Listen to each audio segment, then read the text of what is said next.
voices here we haven't seen in a while. Oh, welcome to the Writer's Voice Cafe. And Deandra, what is your last name? Ricketts. Ricketts? Fricketts. Yeah.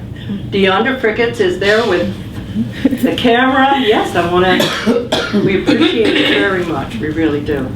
But I'd like to introduce Matt Clark, our Provincetown Public Library Director. He'll start the ball rolling.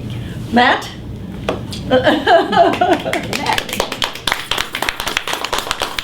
How many years has it been, Matt? Summer of 2013 that we've been here? Since you've been here? Since the Writer's Voice Cafe. Yeah, Summer of 2013. Summer of 2013, yeah. So that brings us into the start of our almost fourth year? Yep. Yeah. And I can still remember going up the steps to Nappies to see you back in those original days. So, yes, been almost 4 years and been a very mutually beneficial relationship, I would say, between the library and the Writer's Voice Cafe, and we're just so lucky to have this program year-round. So, you know, something special for people that come to visit town in the summer months, but a staple for the literary and arts community here year-round, and something to look forward to even on these dark winter nights. I also would just like to give a little tip of the hat to Diane. She's, you know, never static and always looking to push the envelope, and has moved the open mic portion to the beginning of the section of the program. So I think that's been a nice addition as well. And that's my perfect segue to introduce Phoebe, who's going to come up and kick off the open mic. So thank you all again for coming, and it's great to see you as always.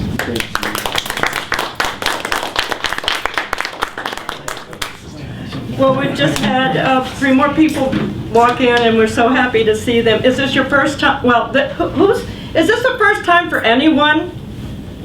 1, 2, 3, 4, 5, 6. Welcome. Make sure we have a mailing list out there. Make sure you're on the mailing list. And wow. And who's the furthest? Is Syracuse the furthest one, or anyone from anywhere else? I think you're the furthest. Thank you so much. And you too, Kevin. I'm wondering what you're working on. What is it, memoir? Is it novel? Is it fiction, nonfiction? Well, I finally got the word it had to be a nonfiction remembrance, a memoir, so to speak, but then that takes 5 different books. It's like 5. Okay. And then because I always wanted to do a novel, and about 3 years ago, I got this flash. Well, I had it before, but I refused to acknowledge it. Was I supposed to do nonfiction? I wanted to do a novel. And then finally I decided, okay, you know, I'll do the nonfiction. And it was like, I started working on it. Good. I had quite a bit of it done. Oh, good. Well, I was going to read, but in trying to get here, I didn't bring it with me. Isn't that ridiculous? I had it all figured out. It's all okay. I'm Diane Hamilton. I don't think I introduced myself. And I'm the founder and one of the hosts. Phoebe Otis is the open mic host, and I'm the after the open mic host. And Happy New Year to everyone too. We have a format here, and the format is the first hour or so, depending on how many people sign up. Quite a few signed up last time. We have the open mic so that you come, you can bring your work. We usually like it to be around 5 minutes. And if we have time, we can give you more time. And then we have the featured writer, or in this case tonight, writers. We're so happy to have you. We do have coffee, Starbucks. It's decaf, but it's still good. And we have tea, and we have cookies and all kinds of snacks over there. So please, at any time, you're welcome to get up and get some water or whatever. Okay, so cell phones off, please, or on vibrate, okay? My apologies. Yeah, oh, good. Candace Perry, we'll start with you, is that okay? Oh, no, you know what, are we gonna start with you, Charles? Okay, we'll start with Charles, good. I put Candace first on a lot of the, the thank you note and everything, because it's C-A, and you are C-H. So I tried to do alphabetical here. So, Charles Thibodeau, all right. I'm a fan of his work, so, right off the bat. He's a writer, he's a troublemaker, as he said, and founding member of the original Provincetown Jug Band. When you'll tell us maybe a little bit about that? Well, when you come up, okay?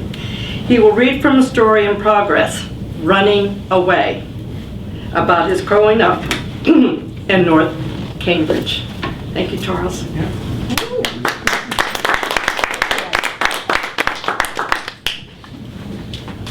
Well, the band that I was fortunate enough to find hang out with a bunch of guys who lived at 7 Railroad Ave. They were a bunch of beatniks, and one guy could play the guitar, Fat Frank Doherty, and Gino Haggard could play the trombone, and one day we had 4th of July, we were having a party at the house, and 4th of July, the instruments broke out, about 30 of us would walk downtown and march in the parade for the first time. And that's how it all started. And then Lenny Blue, who owned the Old Colony, he saw us and he said, no, come in the, he had the Old Colony bar in the front, the rumpus room in the back, and he invited us to play in the rumpus room. So we played in the rumpus room. There were 25, 30 of us on the stage. I mean, the audience was the band. And we got rid of some of the people. Mostly women, I'm sorry to say. And many of you know Barbara Rossmore. Well, we called her Barbara Kelvinator because she played the ice cream tray. But anyway, somebody brought in a wash tub, and I saw an opportunity to play something because I wasn't a musician, and so I grabbed it, and we whittled the band down to 5 people, and we played in the surf club for a lot of years. And I left it about, I don't know, after being there about 7 or 8 years, 9 years, and moved to Wellfleet, and anyway, and did things at Wellfleet. I became a selectman at Wellfleet. What an awful job that is. And I was on the recreation committee and did things, and I got rid of my first wife. And I married this lovely woman here. We've been together, what, 20 years now? 25 years. And she has 2 wonderful sons, and I have 1 wonderful son. We have 3 grandkids. And anyway, so I'm going to try and get through this. I wrote this piece. It was the first piece I ever wrote and had published, or was published. I was at Cape Cod Community College. I was a freshman, a 54-year-old freshman. And this is a seat change. And I'm not going to, well, I guess I could read it. But the names in the original Running Away and the names in the new Running Away are a little different, so I may confuse you. But Jim and I had gotten caught hooking school again. And running away from home relieved our fear of the kind of punishment we knew we had coming. He would get it with a belt, and I would get it with an ironing cord. Jim and I had been friends for a long time. We both lived on 3-decker rows, his house on 4th Street and mine on 5th. Our backyards were separated by a 6-foot picket fence. We had become friends long before we could talk, back in the time when our mothers would stroll us together. We were 12 now and never going home again. All we needed was a freight train to take us away. It was dusk on that cold November's Eve in 1952, as Jim and I silently slithered around the railroad yard in South Boston, looking for a boxcar headed south. We had dozens and dozens of them to choose from. marked with warm-sounding names like Georgia, Texas, Mississippi, and South Carolina. We climbed into one that said North Carolina, the Ontario state. Inside the boxcar was dark and dusty. Jim struck a match so we could see. A coat of dust covered the floors and the walls. Heavy brown paper was hanging from the walls and some had fallen on the floor. Sitting on the floor of the boxcar on a cold November's night with nothing but the clothes on our back, we got cold real fast. It was Jim's idea to use the brown paper for a blanket, so we tore shreds of it from the walls. I could taste the white dust all the while. When the dust had settled, we were nestled in the corner of a boxcar under 8 layers of brown paper, having a smoke, puffing on a Lucky Strike. We were relaxing and talking about what we were going to do in North Carolina. Suddenly, we both went silent. We heard the sound of crunching gravel in the distance. Jim said, "It's the railroad, Dick." My heart began to pound. I could feel my temperature rise. He was approaching our boxcar. We silently sniped our cigarettes and laid there like bags of white dust in the dark. As the steps grew closer, we reached out and held each other's hands, both warm with sweat. The footsteps stopped and so did our breathing. Like a fire flickering, the railroad cop's light raced shadows through the boxcar. A moment later, he was gone. The rest of the night was spent in silence, listening fearfully for the sound of the railroad cop. Once during the night, I whispered to my pal, "I wish this train would get going." His reply was, "Me too." When the sun came up that morning, a freight train hadn't moved. We dared to look outside, and all we could see were boxcars and more boxcars, all boxed in and going nowhere. The fear that running away had taken away was back. Jim and I knew what was coming to us. My body stiffened. I could feel the ironing cord wrapping around my flesh. Thank you. Thank you.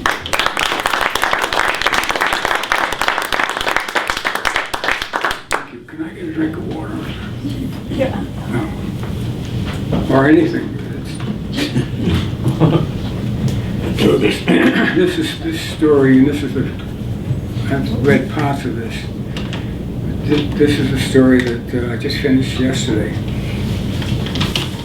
I sound like a busy writer, I'm not. Excuse me, Carol. Can everyone hear? Should I put up the mic or put it up a little bit? It'd help if it was louder. A little louder? Let me put it up a little bit. Sure.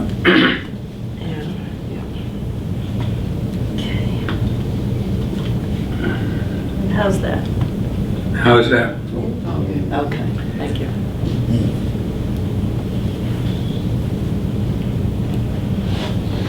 Sunday afternoon, me and Big Rich were hanging out down at the railroad tracks in North Cambridge, sitting on the side rail behind Granada Wines, catching drips of port in a tomato can from a leaky wine car, when he said to me, "Do you want to know a secret?"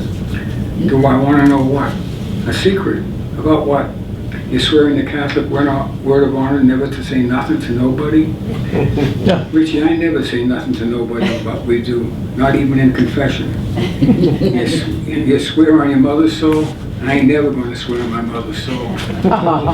"Willie, don't be an asshole." Picking up a fistful of gravel from the railroad bed, he threw it wildly at our half-filled tomato can, knocking it over.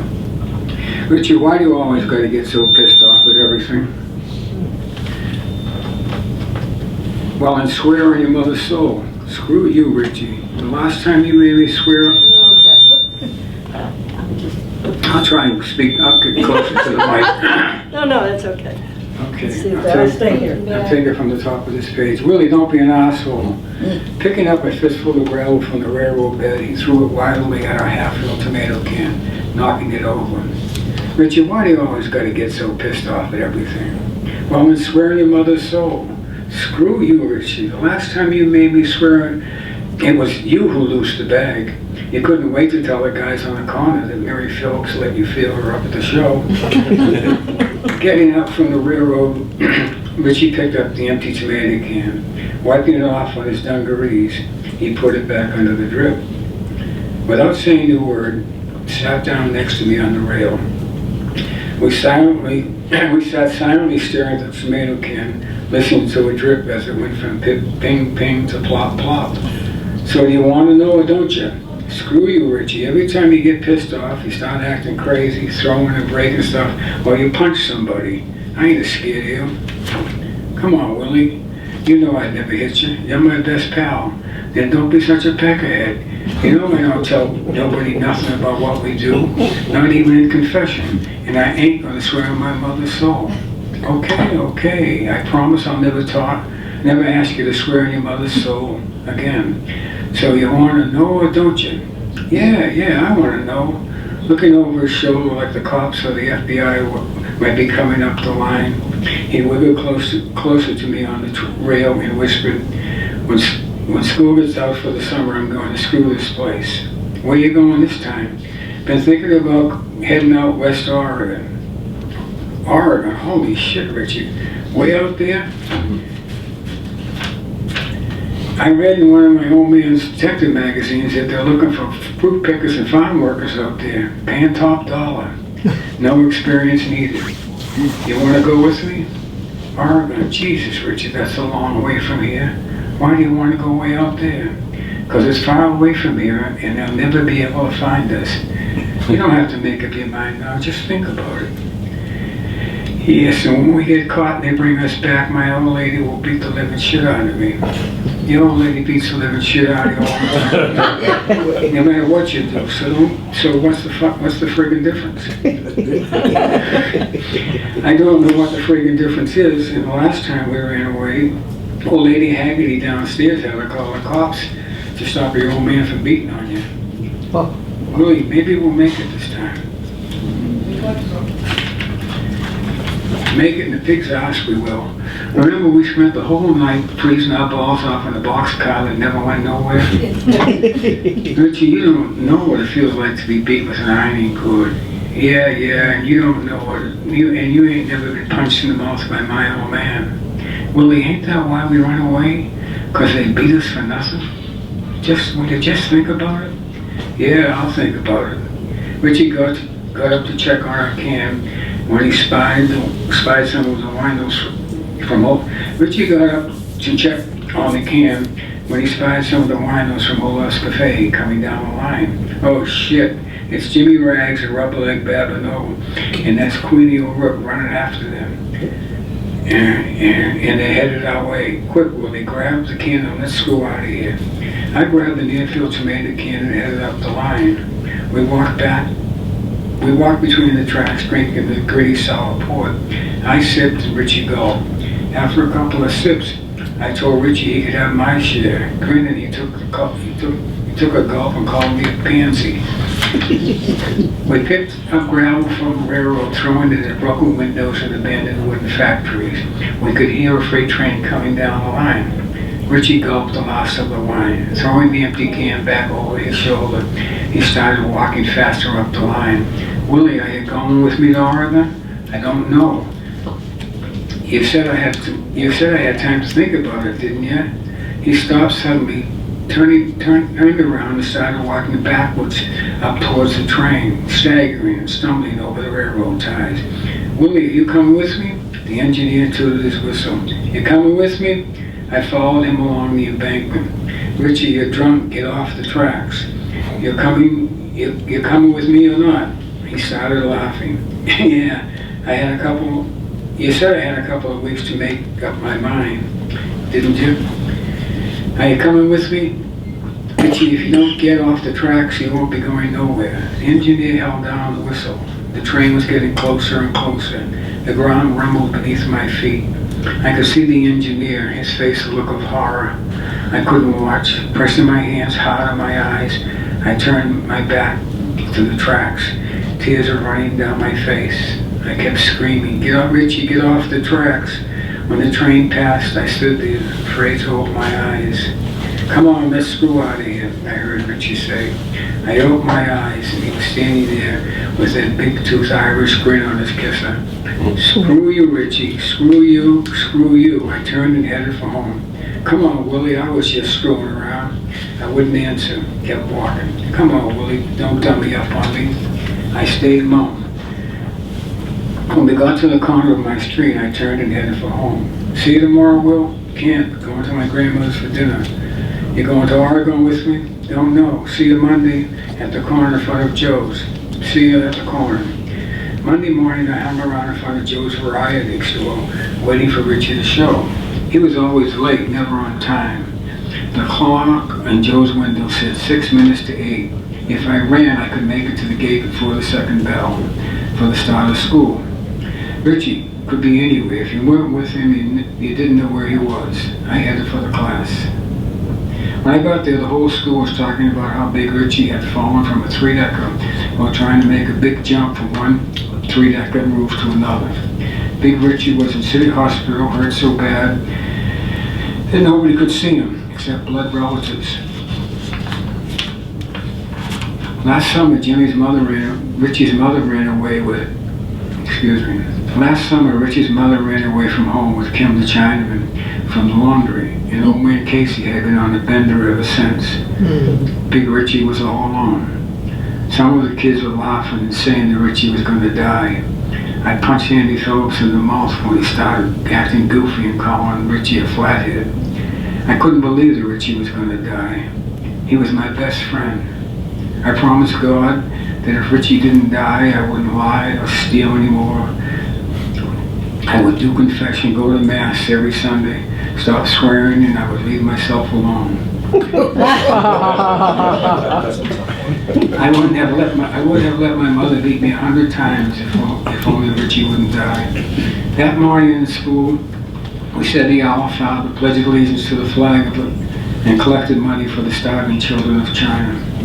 Our teacher, Sister Irene, said she wanted to talk to us about what happened to Richard. As you all know, Richard had been in and out of trouble for a long time, for as long as we've known him. And now God has seen fit to punish him.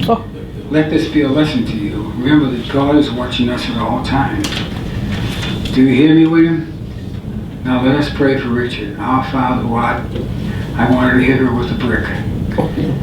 The sister was right. Richie was always in some kind of scrape. But it was nothing that a lot of us guys didn't do, like Cook School, Booster Candy Bar from Joe's Variety Store, rob Old Man Bonetti's Tomato Garden, stuff like that. Sure, he got into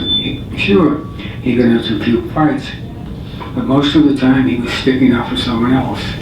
Yeah, there were some things that Richie and me did that no one else knew about except maybe God. I wondered did I do anything bad enough for God to kill me too. I sat there fighting back the tears that kept pushing their way out of my eyes, making my nose run. I wouldn't cry. I was no pansy. At 10 minutes of 10, the recess bell rang. All the kids got out of their seats and marched single file out into the hallways and down the stairs and outside for recess. When the kids hit the school, they started running all over the place, yelling, hollering, drawing chalk lines up for hopscotch, making up sides for relief view, and getting in line for jump rope. I kept right on marching straight through the schoolyard, right out the front gate. As I was going through the gate, I heard Sister Anna Louise call, "William, you turn yourself around and get back into the schoolyard." I didn't answer, kept on walking. I had to find out what was going on with Richie. I was heading for Richie's house when I ran into Richie's cousin, Ace Mahoney, with bread and jam and Phoebe Murphy, older guys that never went to school. We talked about Richie. Phoebe said I heard Richie fell 30 feet and landed flat on his head. Ace said, I saw Richie's old man rubber-leg drunk going into St. John's Church a little while ago. Old man Casey told me that Richie was going to be fine, be out of the hospital in a couple of days. I told him that the kids were saying Richie was going to die. Ace gently brushed his fist across my jaw, putting his arm around my shoulder and pulling me hard against his chest. Hey, Willie, don't worry about Big Richie. Nothing keeps Big Richie down. You know that. Remember last winter when you guys fell through the ice in Yates's pond? Everybody thought he was a goner for sure. Old Dr. Ellie said there was nothing more he could do. And Richie was gonzo. Fitzy, Father Haggerty was giving Richie the last rites when he came alive.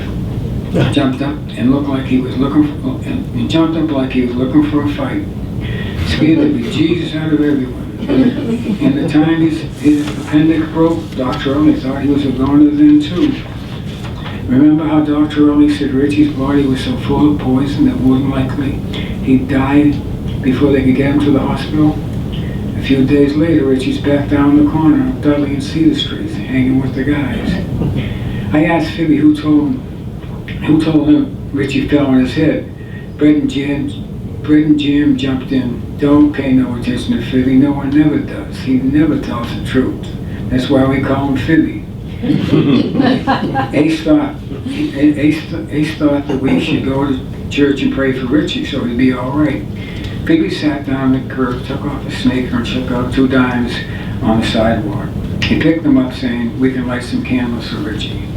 When we got to the church, Father Haggard was pulling up in his black 2-door 51 Chevy. Rolling down his window, he called out, "Mortimer, Mortimer Mahoney." Phoebe giggled and Jan gave him a slap across the head. We all turned and looked at Ace. No one except his mother called him Mortimer. He punched anyone in the mouth who did call him that. Ace snarled, "You guys go inside the church and I'll meet you there." As the big golden oak doors were closing behind us, we could hear Father Haggerty calling, "Mortimer." Brett and Jim asked, "Do you think Ace is going to hit the father?" "I don't know," said Phoebe. "What do you think, Willie?" "I don't know either, maybe." "Jesus Christ, if he does, we'll all be in trouble," cried Jim. Phoebe begged Jim, "Please don't take the name of the Lord, thy God, in vain." Jan snapped, "Shut the fuck up and let's go light the candles for Richie." Phoebe whined, "I don't want to light the candles now. I want to wait for Ace." Jim whined back, Okay, let's go sit down and wait for him." We blessed ourselves with the holy water and went down the stairs into the kids' church. It was called a kids' church because it's where all the kids went to Mass. The upstairs church was for grown-ups, First Communion, Confirmation, getting married, and High Mass when someone died. When Ace came into church, Father Haggerty was with him. As he came down the aisle towards us, we all stood up in the pew.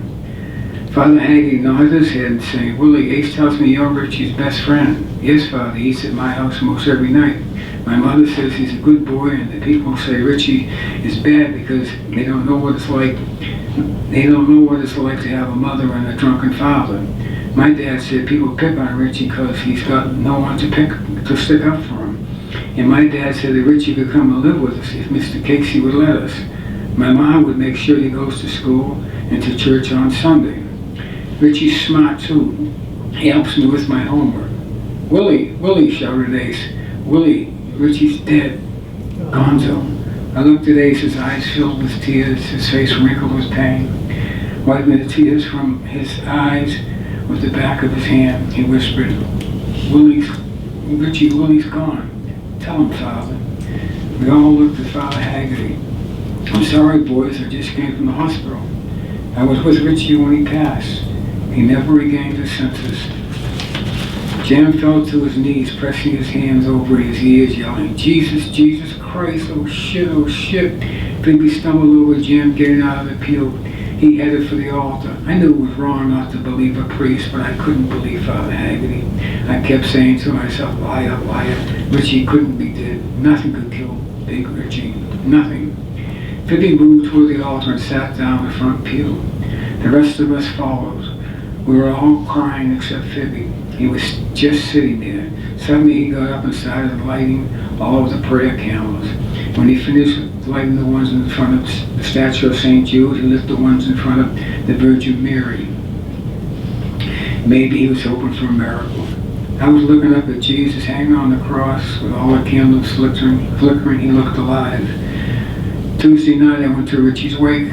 I wanted to say goodbye, but the casket was closed, so I never saw him again. Friday morning, there was a high mass for Richie in the grown-up church. Not many people came, only Richie's dad, me, my mom, and Dad, Jim, Phoebe, Ace, Mrs. Mahoney, and some of the older people who go to mass every day. A few of the guys from the corner sat in the back of the church. There was no word of Richie's mom. It wasn't like when Popeye Murphy got crushed to death by the elevator in City Hall. When Popeye got killed, everybody from the school came, including all the sisters. It was the same way when little Petey Dumont drowned in Jerry's pit. it was like a holiday, except it was sad. I couldn't understand why Eloy didn't come to Richie's Mass. I left church that day saying I'd never go back there again. Swore that I'd make it out to Oregon and I didn't need Big Richie to get me there. Since then, haven't been back to church, been to Oregon a couple times. I've buried Richie 100 times and he ain't dead yet. Thank you.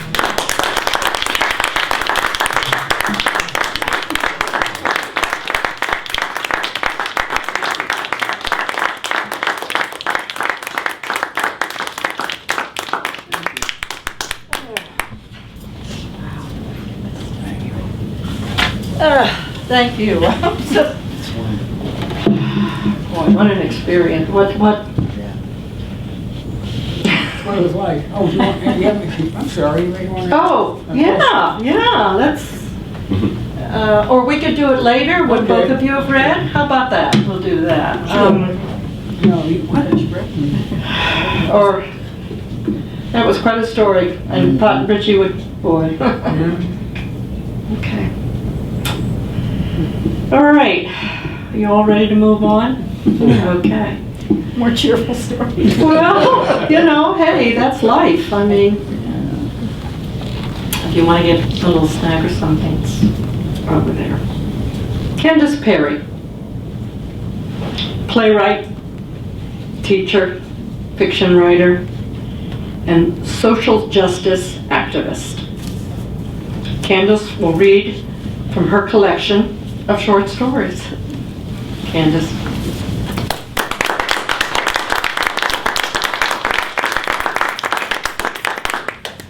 Just realized I'm going to need glasses for one of these. Sorry. Well, it's a pleasure to be here. It's so nice to see folks. Thank you for your reading, too. I'm going to read a new short piece first, and then I'm going to read an older, longer piece. So I think we're pretty good time-wise, right? Mm-hmm. This first piece is a piece I just wrote in December, but I've had it in my head for a long, long time. It was inspired by this cookbook called White Trash Cooking. And my mother gave me this book in 1986. This isn't my copy, it's a library copy. And there's a lot of talk now of people being aware that maybe calling folks white trash isn't the nicest thing to do, and that maybe we have something to learn from this last election around that. And so that inspired me to write this story. It's called, is the feedback okay on this, or what do you think? Yeah. Okay, I'll just do my best. It's called Home Cooking. Home cooking. The last time Billy was this excited about a road trip was in 1972, when he drove from Baton Rouge to New York City in his Valiant, the trunk packed with his stereo, his typewriter, all his clothes, and 100 copies of Spagtacular, the Louisiana Egg Commission cookbook he'd authored. He'd graduated from LSU the previous year with a safe degree in business, but with as many English classes as his schedule would allow. He needed money and courage to do what he really wanted, so he stayed on in Baton Rouge and found a job with a small advertising agency that had the Egg Commission account. His job was to write recipes using eggs. He barely knew how to hard-boil one, and his mother was useless with anything that couldn't be defrosted or microwaved. So in those months, he'd call Granny, and she'd share her recipes for meringue kisses, deviled eggs, onion pie. Some weekends, he'd make the 5-hour drive from Baton Rouge to Meridian, Mississippi, where Granny lived in her little trailer, and they'd have tasting parties and vote on which variations of her chess pie or double chocolate cake would make it into the book. The result was a printed cookbook that agriculture agents circulated in all the rural parishes of the state, and by the end of the year was Billy's ticket out. He stopped to see Granny in Meridian on his way and left her with an autographed copy of Spagtacular and the promise to continue calling her on Sundays. In his first weeks in the city, He handed out his cookbook on every job interview, to every employment agency, at every party he attended. It landed him a job reviewing restaurants for Forbes, the business magazine. He parlayed that little cookbook into a flourishing career that took him from restaurant reviewing to heading up a whole division in General Foods in less than 15 years. And now, here he was, getting ready to debut his very own cooking show, and his first guest would be Granny. Billy was so happy to be happy for a change. 1986 had been a hard year of friends getting sick and dying. The city seemed perpetually draped in black. The publication of a new cookbook, White Trash Cooking, brought back fun.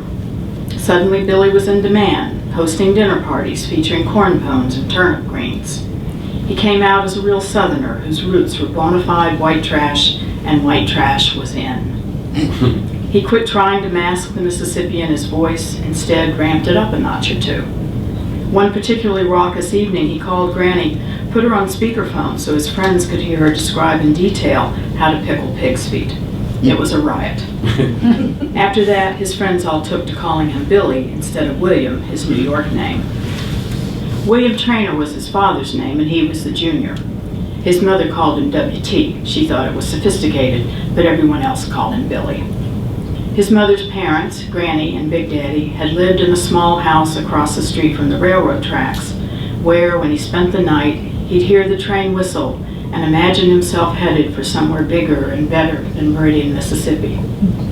His daddy had a brickyard, and his mother aspired for him to be an important man in town, but his reach exceeded his business acumen, and in Billy's early teen years, the family moved to Hammond, Louisiana, where his father managed another man's brickyard after his fell to bankruptcy. His mother was happy about the move and forbid anyone to ever say the word bankruptcy. Their credit would be good and they would start over. "Won't this be fun?" she told Billy and his sister Pam. "We can all reinvent ourselves." Pam was popular and had a football player boyfriend in Mississippi, so she had no desire to be anyone else in a new town. But Billy saw the move as an opportunity. He asked Pam to teach him to dance like they did on American Bandstand. He knew that girls liked boys who were good dancers, and he wanted girls to like him.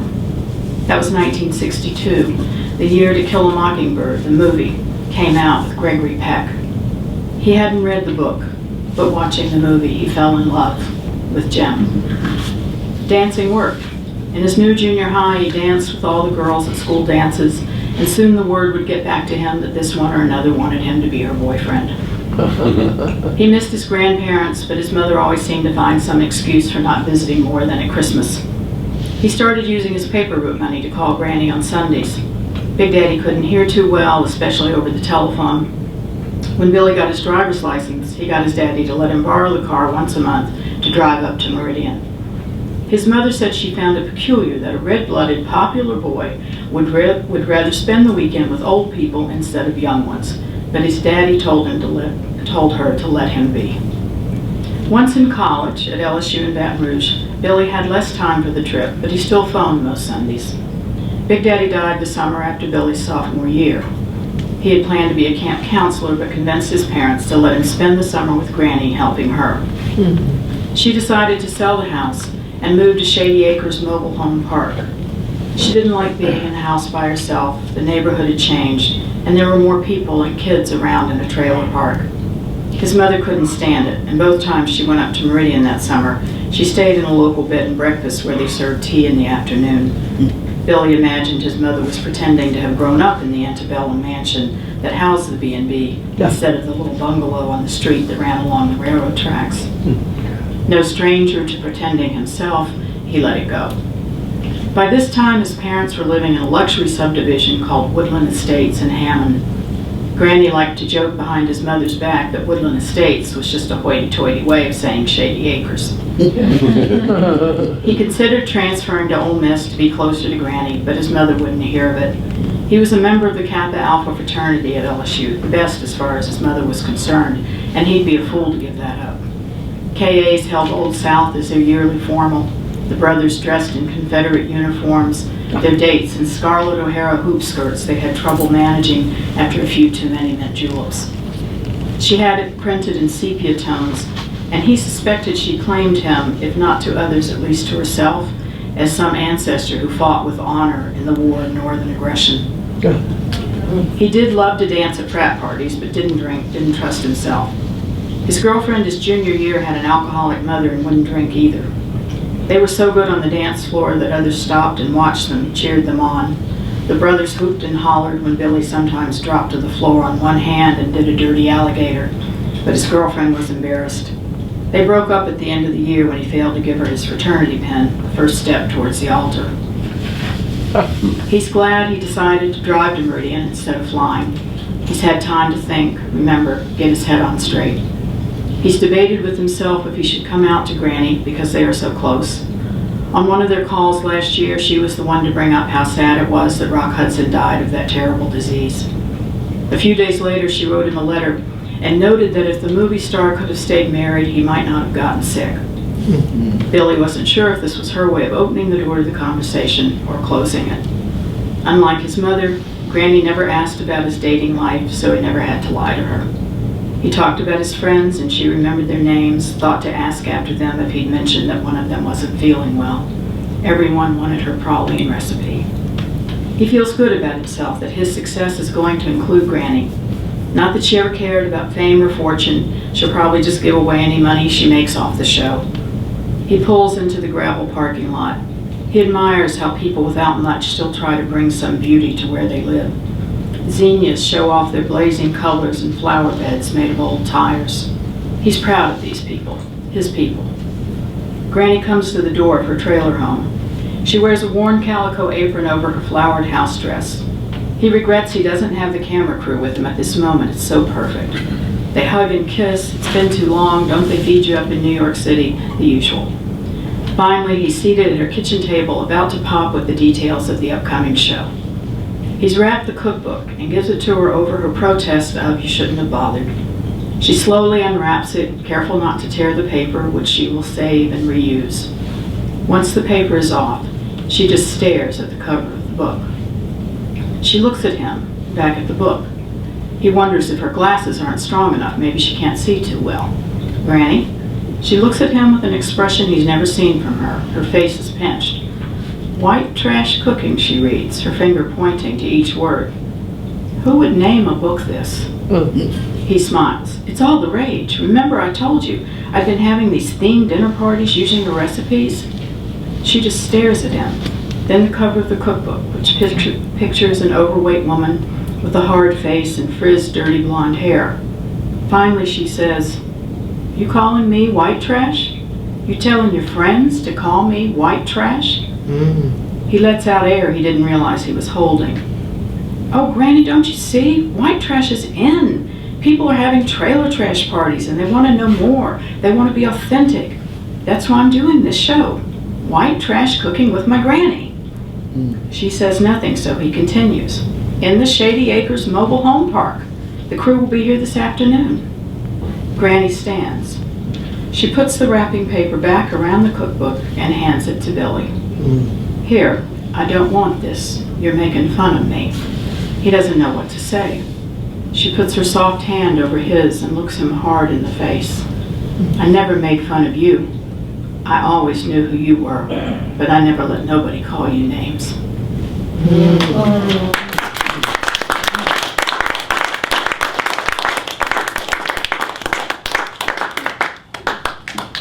Anybody want to stretch or a little something? Let it out or whatever. I do have one more if we have time. Yeah. Yeah, everybody gets something. Wow.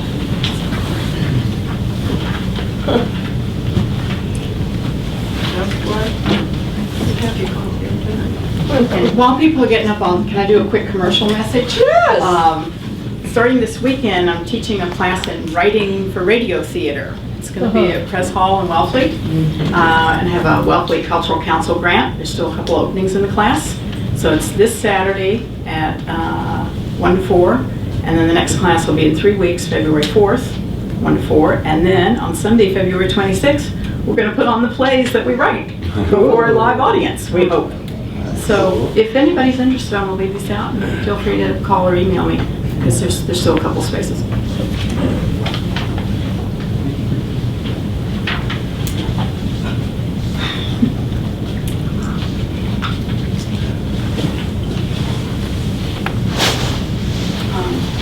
So this is a story that was published in the Sun magazine quite a while ago.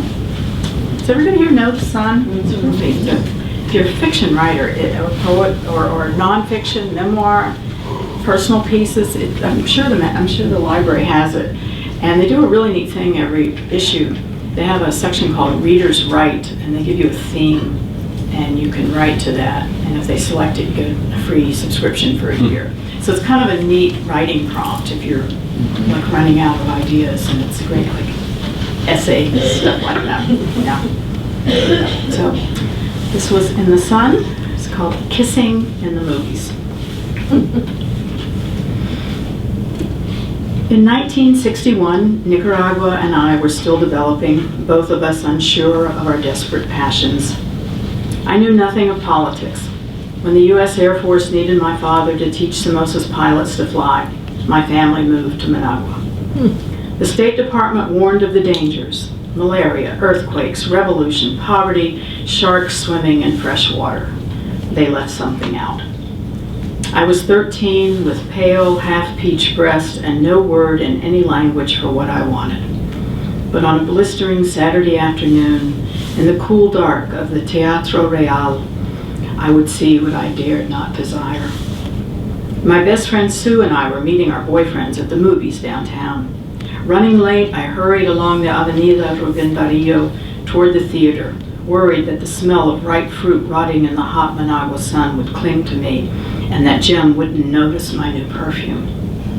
Brown-faced women crowded the sidewalk, selling papayas and mangoes, corn tortillas wrapped in steamed banana leaves, warm red sugar waters, fried bits of iguana meat laid out on old newspapers. Guardia soldiers in new boots stomped along the broken pavement, sometimes buying from the old women, more often cursing them. I knew better than to eat native food. Beggars cried out, "Señorita, por favor," their shrill voices pleading over the honking of tinny horns. I refused to notice them, the way Sue had taught me to ignore the soldiers when they called after us like they knew the color of our underwear. Ay, chiquitas. I made it to the theater without surrendering a centavo. Inside the Teatro Real, traces of cologne and hair cream perfumed the cool air, and I felt safe. Sue was already relaxing into the comfort of Paul's arm. I took the empty seat next to Jim, knowing it would be well into the feature before he would fake a yawn and stretch his arm over the back of my chair. In crisp Spanish, the newsreel announcer admired our handsome president and his pretty wife. The Kennedys looked like movie stars. Secretly, I wanted to be First Lady when I grew up. I thought it was good that the Air Force had sent my family to Nicaragua so I could learn to speak a foreign language like Jackie. The theater was crowded with Nicaraguans hungry for anything American. Blues and greens reflected off slick black hair during the preview for Gidget Goes Hawaiian. The Elvis movie began, and the surly smile that postered the walls of my bedroom filled the screen. I hoped Jim would pay attention to the way Elvis kissed, but instead he was fidgeting, snickering with Paul at some private joke. Sue was in on it too. I whispered, "What is it?" And she pointed with her chin to the couple a few rows in front of us. Linda Saunders and Emmanuel Gomez, seniors in our American school, cuddled in what they mistook for privacy. Even we 7th graders knew Linda's father would ship her back to California if he caught them together again.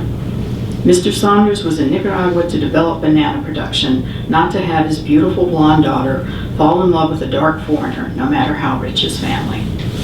Emmanuel studied Linda's face the way I imagined a painter would memorize his model. The arch of her eyebrows, the curve of her mouth, the tilt of her nose. From where I sat, I could see the slightest smile on Emmanuel's full lips when he put his hand on Linda's cheek. Then, one by one, his fingers slid to her mouth, moved on to trace her chin, her neck, her shoulder. Linda's thin hand, white as porcelain, was lost in his dark hair. Their lips met, and they kissed like in the movies. I could feel the danger 3 rows away, and I wanted it.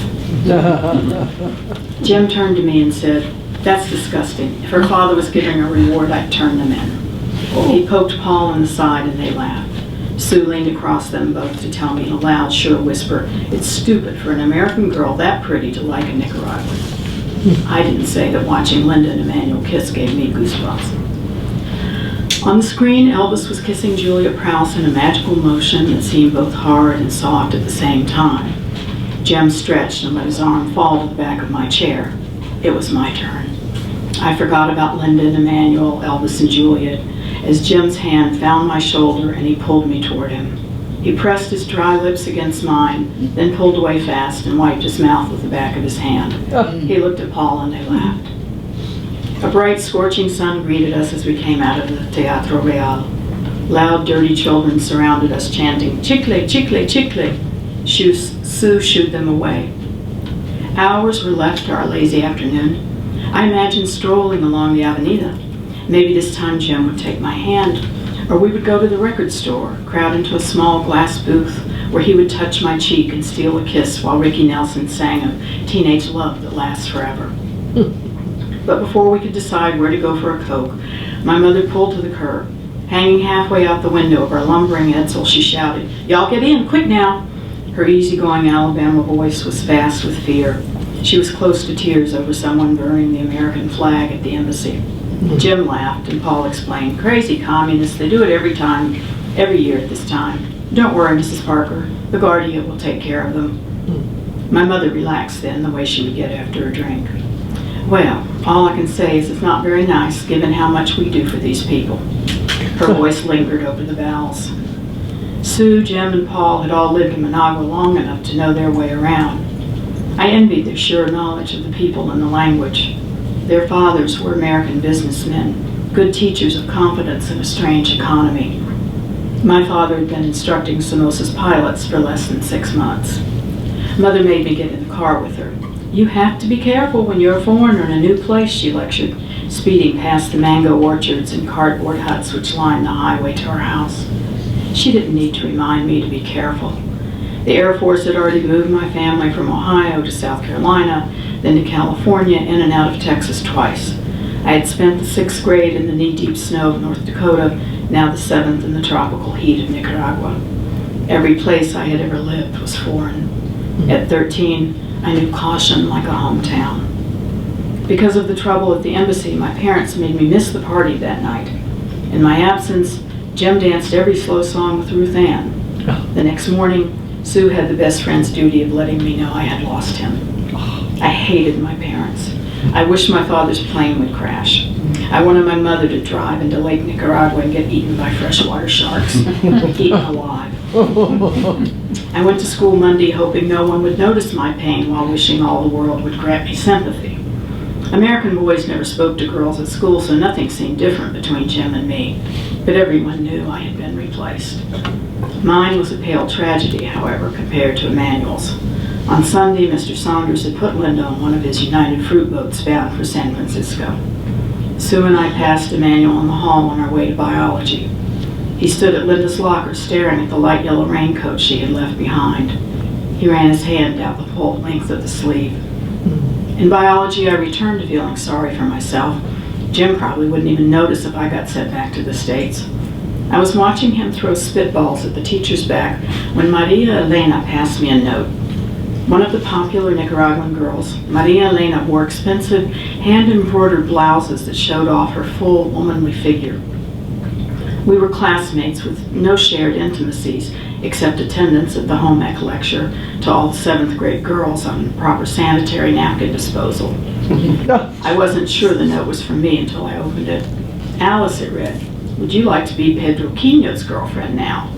I quickly folded the clean white paper, hoping to keep the words from flying off the page. Pedro Quino, I thought. He's in 8th grade. He's 14. He's Nicaraguan. Pedro was the American school's best soccer player. His father was a general in the Guardia. Pedro had a wide smile and sparkling black eyes set in a handsome, almost chiseled face. But I couldn't be his girlfriend. Then I saw Ruth Ann pass a note to Jim. The back of his neck turned crimson. I ripped out a sheet of paper and wrote, "Yes." When the Air Force driver dropped me off at school on Tuesday, Pedro was waiting to open my door and take my books. "May I walk you to your locker?" he said. Pedro's walk was cocky, a swagger that accommodated his impressive chest and short, muscular legs. He was sure of himself, even when he spoke in accented English. There was no doubt in his voice. "Here comes Alicia," he announced, strolling down the corridors of the American school, heralding my passing. Near my locker, Jim and a group of American boys stood around, making disgusting sounds with their hands in their armpits. When Jim had been my boyfriend, I had taken this behavior as a sign of his desire for my attention. Now Pedro commanded, "Out of the way! Out of the way for the lovely Alicia." He looked straight at Jim. I felt a sort of thrill. Pedro invited me to join him at recess to sit together on a cool cement bench under the shiny, broad fronds of banana trees. The American school was a low, sprawling complex of buildings surrounded by a high stucco wall. Jagged bits of broken bottles, green, brown, and clear, flashed in the noonday sun from the wall's highest edge. We children of visiting Americans and wealthy Nicaraguans were guaranteed safety at the American school. I couldn't imagine anyone risking a bloody gash to steal a book. In the leafy shade of the banana trees, Pedro and I talked all through recess. He laughed, not mean, just surprised when I said I thought you had to be Nicaraguan to cha-cha, and he promised to teach me at the next school dance. He was interested in all the places I had lived, the music I liked. His brown hands pantomimed fire and lava as he explained how a volcanic eruption had created Lake Nicaragua out of an ocean bay eons ago. Sharks trapped in the lake had to adapt to fresh water to survive. He didn't laugh when I said I knew all about adapting. On Friday afternoon, I went to Sue's to get ready for the dance that night. We were in her parents' marbled bathroom shaving our legs when she told me that Jim might no longer like Ruth Ann. I felt sophisticated when I said, "I don't care. I like Pedro now." "Pedro," Sue repeated, as if the name tasted bad. "How can you like a boy you can't even talk to, who can't pronounce your name right?" I started to tell her about our conversations at recess, but she trampled my words with a tirade in perfect Spanish, using a tone I'd heard her employ with the maid when a dress or skirt wasn't ironed right. I couldn't translate what she said word for word, but I understood she was asking what was wrong with me. Alicia, she snapped. Alicia, she laughed, mimicking Pedro's pronunciation. The way Pedro said my name made me feel beautiful, but I didn't have the courage or the conviction to tell that to Sue. She was the most popular American girl in 7th grade. My first day at school, she befriended me, and I instantly became a part of the inside crowd. I wanted to stay there. I shrugged, relathered my legs, and worried she would make Ruth Ann her best friend. The dance was in the school's covered outdoor patio. A breeze from the lake carried the sweet fragrances of oleander, hibiscus, and jasmine. Colored lights swung from the tin roof, and the leaves of the banana trees swooshed softly. The teacher in charge believed in equality and alternated records in English and Spanish.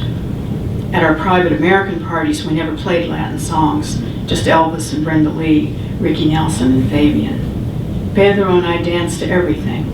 He taught me to cha-cha, not 1-2 cha-cha-cha like in the movies, but to feel the rhythm that moved the music. His friends encouraged me and said I was good for a Yankee. American boys never danced right away. Sue and Ruth Ann pretended to be interested in the punch while they waited for Paul and Jim to feel like twisting. I wondered if Sue noticed what a great time I was having. A slow song played and Pedro held me close. He smelled of a sweet but masculine cologne, like a grown man. He whispered my name and I pulled back, startled. "What?" I asked. "Nothing," he said, "just Alicia." He kept dancing, humming little bits of Cuando Caliente el Sol. We took a break and Pedro brought me punch. We were silent for a while and then he asked, "Do you know the poetry of our Provincetown?" I nodded and Pedro whispered a verse. I understood only 2 words, manos and beso, hands and kiss. I wanted to understand it all. Pedro then recited a translation after apologizing that the English was not as beautiful as the words deserved. First a look, then the hot touch of hands, and then the racing blood and the kiss that triumphs. "Do you like it, Alicia?" It's really nice, I said. I felt on fire. To steady myself, I leaned back on one hand, my palm cool against the cement bench we shared. Pedro touched my wrist, then ran his finger up to my shoulder, a fine line which sketched his intentions. That tickles, I said, hoping he didn't notice the goosebumps covering my bare arm. Pedro looked at me as if he knew everything and smiled, his white teeth brilliant against his copper skin. He held me tight when we danced again. His cheek was warm like mine. He said my name and I didn't pull away. Pedro's voice was soft and sure. Alicia, will you meet me at the movies tomorrow? I stopped dancing. I was sure my chest would explode. My parents said we were in Nicaragua to help these people. I knew they wouldn't want me to meet Pedro or let him kiss me triumphantly. But I wanted to be kissed. I wanted to kiss Pedro, to touch his hair, and let my fingertips slide all the way down his muscled brown arms. I had never felt this way about Jim. I imagined that good girls, good American girls, never had such feelings. People like Linda's father knew there was something dangerously wrong with Nicaraguan boys. I said no. Pedro understood. The word's the same in English and Spanish. I said it again to be sure. No. Sue ran after me into the girls' bathroom. She said it was really smart how I used Pedro to get Jim back. She let me use her new Maybelline lipstick. We joined the group of American girls clustered around the punch bowl. Ruth Ann wanted to know if it was true that Pedro had tried to kiss me. Of course not, I said, and a tone meant to convince us both that the very idea was unthinkable. Brenda Lee's husky woman-child voice filled the patio as she wailed, "I'm sorry." Jim asked me to dance. In his awkward embrace, I felt relieved that reason had triumphed. Good, common sense, American reason. "Are you going to the movies tomorrow?" he asked. "Sure," I answered, eager and ready. Jim cleared his throat. "Maybe I'll see you there." Brenda Lee stopped singing. Jim and I parted. "See you," I said. Crossing the dance floor alone, I was aware of Pedro across the room, his black eyes following me. Does he know, I wondered, that I lost too? I wanted to tell him. But in Nicaragua, the failures of small revolutions went unreported that year.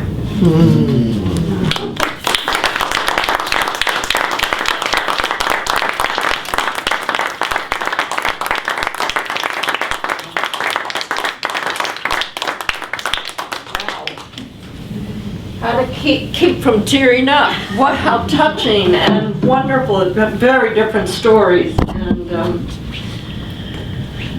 wow. That's why we write.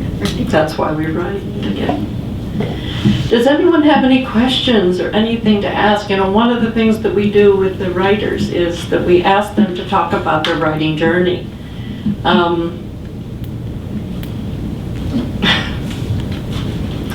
Do you have anything to say, either of you, about your writing journey? I can sit down, and if you have any thoughts that you want to ask. Yes, we have. Well, I'm curious about how much of that last story in particular is at all related to your personal experience, because it felt so immediate and like you painted such a picture that I'm wondering, did you live some of that?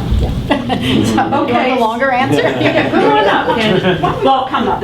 Yeah, but once you both come up, Yeah. so you can review the question. I mean, for me, it always has to come out of personal experience. I did live in Nicaragua when I was 13. My father taught Somoza's pilots to fly.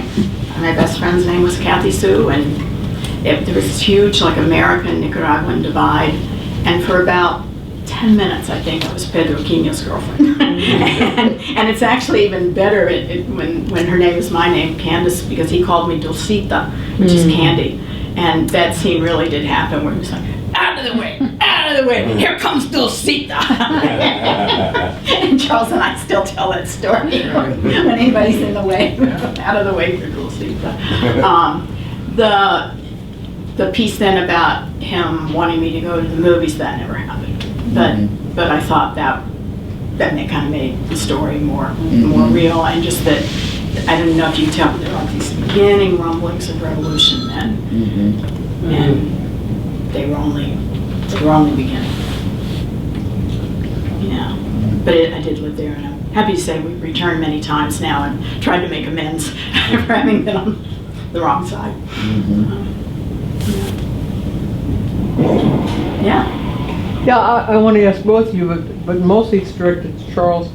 Do you remember all these conversations, or have you filled them in? And Some, excuse me, some yes or no. No, I needed to connect something. Sometimes it just came to me, and sometimes it's from the actual scene. Yeah. Big Richie was an actual person. did he die? Yeah. Yeah. So. Anyway, it was a good story, and that's the first thing that I've written since I wrote the original when I was at Cape Cod Community College. Was that 92? Yeah, and I was 54 then. So it was the first thing I ever wrote. You know, while you're talking, I like the richness of the names and the flavor of the time and the language. At one point you said friggin'. Did you always say friggin', or are you trying? No, I use fuck. Please, use Friggin'. No, don't use friggin'. I mean, yeah, wait, I loved your authenticity, and I thought, friggin'? No, he's not gonna say friggin'. But yeah, it's one of the things I have become second nature to me now. Is the rhythm of the words, of the voice, to make it flow, and then pick up along the way from the conversation or the scene or whatever's going on, pick up something from that, and just try to move on. You know, this is the first time I've read that story, and we read all day today, and Candace told me that I need to slow down and talk, rhythm. But I have a rhythm from the way I speak and the way I write, so I just left it all alone when I got up here, and I just said, do it the way I do it. I don't know how many of you read publicly, but there's that awful feeling when you get up and you realize that you've run out of breath and you can't, and you haven't paced yourself well, and it's hard.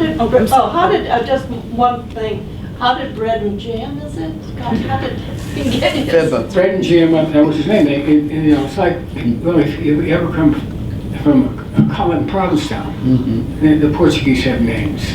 Yeah. The African Americans have names, the Jews have names, that they use often, and usually they're warm, emotional names, are related to somebody, like Putt Menangus. You know Putt Menangus?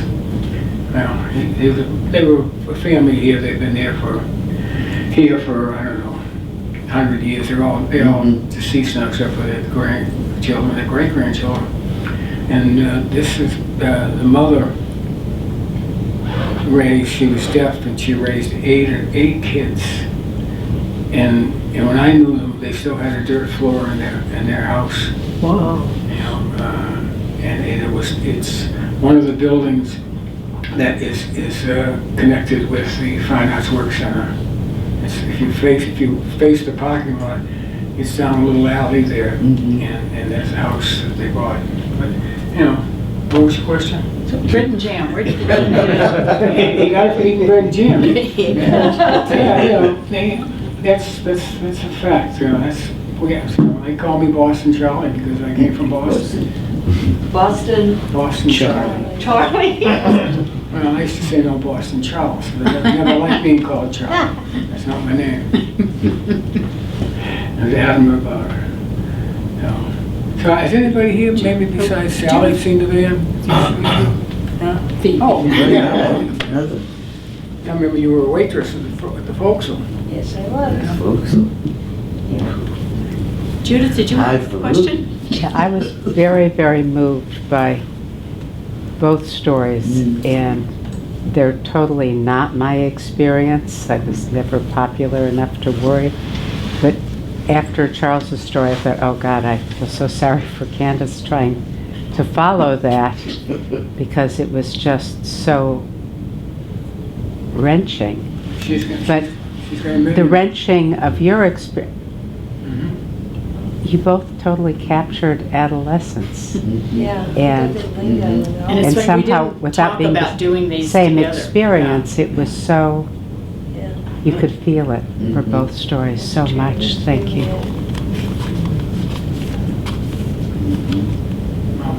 Sure is nice being appreciated by so many people. Thank you all for coming, or you didn't come to see us. Thank you for Wonderful, joining. wonderful, wonderful.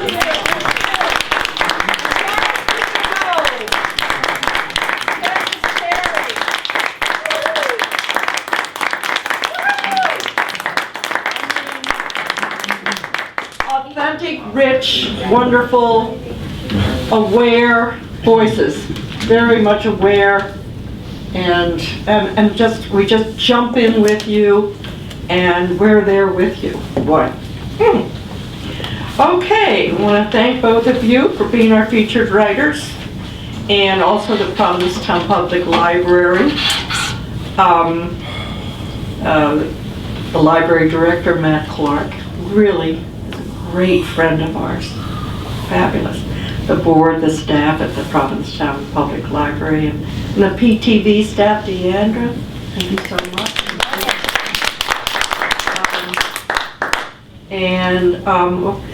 There's a hat there. This program is sponsored by the friends and supporters of the Provincetown Public Library. I would just like to say that we don't have confirmation of our next, our February Writers' Voice Cafe. It's February 8th here, 6 to 8. So thank you so much, and we'll see you in February. Thank you.